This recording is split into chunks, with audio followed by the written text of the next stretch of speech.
Confirm है, इससे आया कंफर्म है, कंफर्म है, कंफर्म है।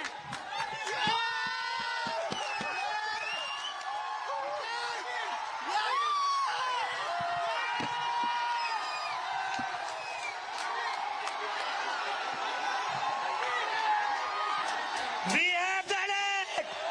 We have done it! Dharmendra Pradhan ने रिजाइन कर दिया है।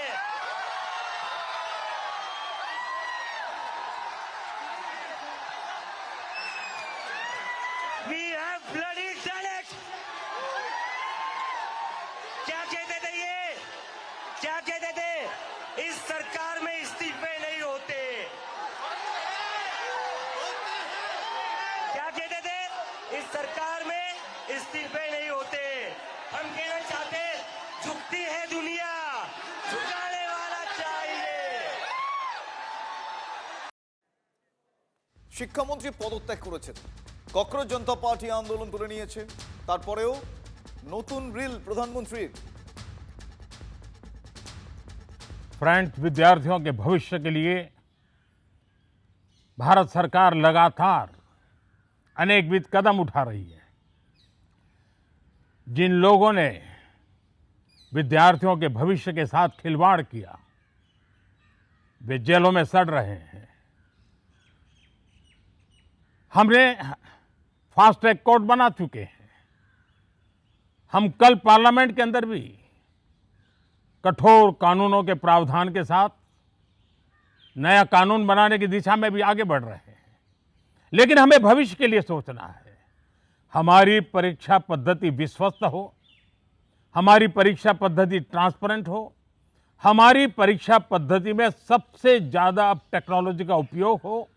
इन सारी बातों को ध्यान में रखते हुए विश्व प्रसिद्ध टेक्नोलॉजी एक्सपर्ट श्रीमान नंदन नीलेकनी जी के नेतृत्व में एक हाई पावर टास्क फोर्स बनाने का निर्णय किया है, जो एग्जामिनेशन रिफॉर्म की तरफ फोकस करेगा और जल्द से जल्द आने वाली परीक्षाओं की विश्वसनीयता को सुनिश्चित करने का काम इसके रिपोर्ट के आधार पर कर दिया जाएगा। बहुत बहुत धन्यवाद। 20 জুন থেকে 25 জুলাই ককরোচ জনতা পার্টির ধর্নার স্মৃতি নিয়ে আজ ভোর হলো ফাঁকা যন্তর মন্তরে।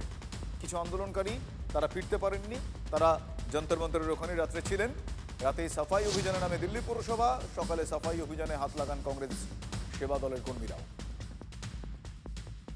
जो सरकार 12 साल से बोल रही थी कि इस सरकार में इस्तीफे नहीं होते हैं, वो सरकार ने सिर्फ इस्तीफा नहीं लिया, लेकिन साथ साथ जो दूसरे दो डिमांड्स थे कि प्रदर्शनकारियों के खिलाफ एफआईआर्स नहीं होंगे और एफआईआर्स विड्रॉ किए जाएंगे एंड फ्यूचर में भी कोई एक्शन नहीं होगा, वो भी गारंटी दिया। रिटर्न में ट्यूसडे तक देंगे। और जो तीसरा डिमांड था कि 1 करोड़ का मुआवजा सारे फैमिलीज़ को जिनके बच्चे मर गए सुसाइड करके बिकॉज पेपर लीक के वजह से, उन सारे फैमिलीज़ को 1 करोड़ का मुआवजा मिलेगा। तो सरकार ने बोला कि जो ऑनरेबल कॉम्पनसेशन होगा एज पर रूल्स वो मिलेगा।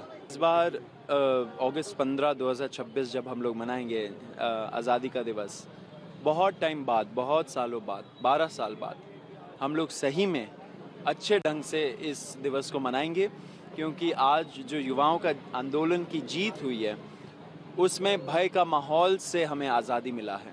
जिस सरकार ने इतने सालों से भय का माहौल बना के रखा था कि आप अगर उनसे क्वेश्चन पूछ दो एफआईआर हो जाती है, अगर आप प्रदर्शन कर दो तो यूएपीए लग जाता है, ऐसी सरकार को आज युवा शक्ति के सामने झुकना पड़ा। और कैसे झुके बताइए। শিক্ষামন্ত্রী হিসেবে ধর্মেন্দ্র প্রধানের ইস্তফা আচমকাই। বিজেপি সূত্রে খবর, ধর্মেন্দ্র প্রধানকে সরানোর পরিকল্পনা ছিল না। ধর্মেন্দ্র নিজেই আগে অন্তত দুবার পদত্যাগ করতে চেয়েছিলেন, কিন্তু অনুমতি দেননি বিজেপি নেতৃত্ব। 20 জুলাই ককরোচ জনতা পার্টির সংসদ অভিযানের দিন মন্ত্রীদের হাই প্রোফাইল বৈঠকেও ইস্তফার কথা বলেন ধর্মেন্দ্র। অনুরোধ নাকচ করে ধর্মেন্দ্রকে বলা হয় পদত্যাগ করাটা সবচেয়ে সহজ রাস্তা, অনেকটা দায়িত্ব থেকে পালানোর মতো। মোদী সরকার সমস্যা থেকে পালাতে নয়, বরং তা মেটাতে বিশ্বাসী। সরকারের সঙ্গে দ্বিতীয় বৈঠকে ককরোচ জনতা পার্টি স্পষ্ট জানিয়ে দেয় ধর্মেন্দ্রকে ইস্তফা দিতেই হবে। উদ্বেগ বাড়ায় নিরাপত্তা সংস্থাগুলোর রিপোর্ট। তারা সতর্ক করে এই ছাত্র আন্দোলনকে কাজে লাগিয়ে দেশ বিরোধীরা ফায়দা তোলার চেষ্টা করছে। বলা হয় অন্তত 400 সোশ্যাল মিডিয়া অ্যাকাউন্ট থেকে এই বিক্ষোভের আগুন উস্কে দেওয়া হচ্ছে। শখানেক ইনস্টাগ্রাম অ্যাকাউন্ট সরাসরি পাকিস্তান থেকে চালানো হচ্ছিল। দিল্লি পুলিশের ফেসিয়াল রিকগনিশন সিস্টেম জানায় 20 থেকে 24 জুলাইয়ের মধ্যে যন্তর মন্তর চত্বরে সচারেক দাগি অপরাধী ঘোরাফেরা করছিল। সরকারের কাছে পরিষ্কার হয়ে যায় যে পরিস্থিতির মোড় অন্যদিকে ঘুরছে। দেশের নিরাপত্তা ও আইন শৃঙ্খলার স্বার্থে সরকার পিছু হবে। প্রতিনিধির তরফ থেকে স্পষ্টভাবে জানিয়ে দেওয়া হয় যে ধর্মেন্দ্র প্রধানের পদত্যাগের দাবি আপোষহীন দাবি। এ নিয়ে কোনো রকম আলোচনায় তারা রাজি নয় এবং কোনো রকম শর্ত আরোপ এক্ষেত্রে প্রযোজ্য নয়। সরকার ধর্মেন্দ্র প্রধানের পদত্যাগ নিয়ে যে ভাবনা চিন্তা করছে, কনস্টিটিউশন ক্লাবের বৈঠকেই সেই ইঙ্গিত কিছুটা দিয়ে দিয়েছিলেন জেপি নাড্ডা। রাত্রি 9টার সময় ধর্মেন্দ্র প্রধানের কাছে প্রধানমন্ত্রী দপ্তর থেকে বার্তা পৌঁছয় যে তাকে পদত্যাগ করতে হবে। সকাল 9টার সময় পদত্যাগপত্র পাঠান এবং নিজে হাতে গিয়ে সেই পদত্যাগপত্র প্রধানমন্ত্রীর কাছে দিয়ে আসেন ধর্মেন্দ্র প্রধান। দেশবিরোধী শক্তি যাতে ফায়দা তুলতে না পারে তাই পদত্যাগ। সোশ্যাল মিডিয়া বার্তাতেও সেই কথাই লিখেছেন ধর্মেন্দ্র প্রধান। কার্গিল দিবসে সেই সতর্ক বার্তায় শোনালেন প্রধানমন্ত্রী এবং প্রতিরক্ষা মন্ত্রী। कारगिल विजय दिवस पर मैं सभी वीर शहीदों और वीर सैनिकों को श्रद्धापूर्वक नमन करता हूं। हमें याद दिलाती है कि राष्ट्र के लिए दिया गया बलिदान कभी भुलाया नहीं जा सकता। आज भारत अपने सैनिकों के साहस के साथ साथ अपनी तकनीकी क्षमता को भी लगातार मजबूत कर रहा है। साथियों, हमारा इंटेंशन साफ है कि अब पाकिस्तान से कोई बात नहीं होगी और अगर बात होगी तो सिर्फ पीओके पर ही बात होगी, जो कि भारत का हिस्सा है, जिस पर पाकिस्तान ने अवैध तरीके से कब्जा किया था। आज भारत इनोवेशन के रास्ते खोज रहा है तो पाकिस्तान इन्फिल्ट्रेशन के नए रास्ते खोज रहा है। भारत शिप डिजाइन कर रहा है तो पाकिस्तान टेरर डिजाइन में लगा हुआ है। भारत स्टार्टअप इकोसिस्टम खड़ा कर रहा है तो पाकिस्तान टेरर इकोसिस्टम खड़ा कर रहा है। भारत से भी कंडक्टर्स बना रहा है तो पाकिस्तान सुसाइड बॉम्बर्स तैयार कर रहा है। भारत स्पेस मिशंस के लिए जाना जा रहा है तो पाकिस्तान प्रॉक्सी मिशंस चला रहा है। भारत अंतरिक्ष में सैटेलाइट्स भेज रहा है तो पाकिस्तान आज भी आतंकवादियों को सीमाओं के पार भेजने में लगा हुआ है। अगर पाकिस्तान अपने घटिया मंसूबे लेकर हमारी समृद्धि, हमारी प्रॉस्पेरिटी के रास्ते में रोड़ा लेकर आता है तो उसे करारा जवाब देने के लिए हमारी बहादुर सेनाएं बराबर तैयार बैठी हैं। বড় সড়ো একটা নাশকতার ছক ফাঁস হয়ে গিয়েছে। স্বাধীনতা দিবসের মুখে দিল্লি বা মুম্বাইয়ে বড় হামলার পরিকল্পনা ছিল কি? আগামী কয়েক সপ্তাহ পরেই ভারতের স্বাধীনতা দিবস, আর তার ঠিক আগেই মুম্বাই এবং দিল্লিতে কি বড়সড় নাশকতার পরিকল্পনা করছে জঙ্গিরা? কারণ জলন্ধর গ্রামীণ পুলিশ এবং পাঞ্জাবের কাউন্টার ইন্টেলিজেন্সের গোয়েন্দারা উদ্ধার করল বিপুল পরিমাণ আরডিএক্স। জলন্ধর পুলিশ সূত্রে খবর, সীমান্ত থেকে মাত্র কয়েক ঘন্টা দূরে একটি পরিত্যক্ত বাড়িতে গত দুদিন ধরে একটি বাক্স পড়েছিল, যা দেখে সন্দেহ হয় স্থানীয় বাসিন্দাদের। এরপর পুলিশকে খবর দেওয়া হয়, পুলিশ এসে ওই বাক্স থেকে প্রায় 1 কেজি 300 গ্রামের মতো আরডিএক্স উদ্ধার করেছে। এছাড়া উদ্ধার হয়েছে বোমা তৈরির নানান উপকরণ, টাইম মেশিন এবং সাংকেতিক শব্দওয়ালা কয়েকটি নোটপ্যাড, যার মধ্যে দিল্লি মুম্বাই নিয়েও বেশ কিছু তথ্য লেখা রয়েছে, যা দেখেই মূলত বিশেষজ্ঞরা মনে করছে যে দিল্লি এবং মুম্বাইতে কোনো বড়সড় নাশকতার পরিকল্পনা করা হয়েছিল জঙ্গিদের তরফে। যদিও উদ্বেগ কাটেনি, কারণ এই ধরনের আরডিএক্স আর কোথায় কোথায় লোকানো রয়েছে তা নিয়ে ইতিমধ্যেই তদন্ত শুরু হয়েছে, চলছে খোঁজ। ইতিমধ্যে জলন্ধর গ্রামীণ পুলিশের তরফে এ ব্যাপারে এফআইআর দায়ের করা হয়েছে। কোথা থেকে এলো, সীমান্ত দিয়ে ঢুকলো, রাস্তা দিয়ে ঢুকলো, মূলত সিসিটিভিগুলো খতিয়ে দেখা হচ্ছে এবং কোন রাস্তা দিয়ে এসছে সেটাও মূলত খতিয়ে দেখা হচ্ছে বলে জলন্ধর গ্রামীণ পুলিশ সূত্রে খবর। আন্দোলনের ধাক্কার পর দেশবিরোধী শক্তি বিদেশি চক্রান্তের পুরনো লাইনে কি বিজেপি ফিরতে চাইছে? এদের বোঝা উচিত এই সরকারটা শ্যামাপ্রসাদের সরকার, বাবরের সরকার নয়। আমরা পুলিশকে বলছি আইনের পথে চলবে, কিন্তু ভারত তারি টুকরে হোঙ্গে আর কাশ্মীর মাঙ্গে আজাদি, এই কথা বলে কেউ যেন সুস্থ শরীরে বাড়ি না ফিরে যেতে পারে। তার জন্য অন্তত একটা সরকারি হসপিটাল এমার্জেন্সি থেকে ঘুরে যেতে হয়, ওপিডি ঘুরে যেতে হয়।